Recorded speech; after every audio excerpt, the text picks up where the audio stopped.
اعوذ باللہ من الشیطان الرجیم بسم اللہ الرحمن الرحیم والذين آتيناهم الكتاب يفرحون بما أنزل إليك ومن الأحزاب من ينكر بعضه قل إنما أمرت أن أعبد الله ولا أشرك به إليه أدعو وإليه مآب وكذلك أنزلناه حكما عربيا ولئن اتبعت أهواءهم بعدما جاءك من العلم ما لك من الله من ولي ولا واق.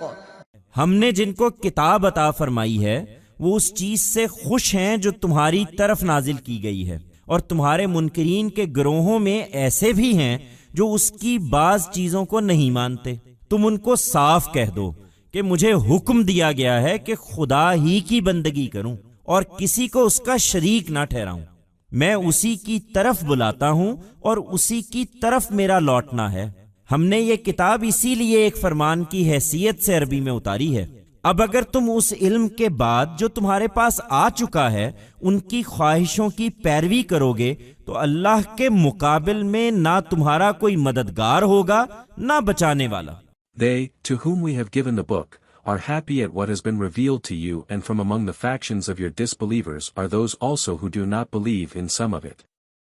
Tell them clearly, I have been directed to worship God alone and to associate none with him. I call towards him alone, and to him shall be my return.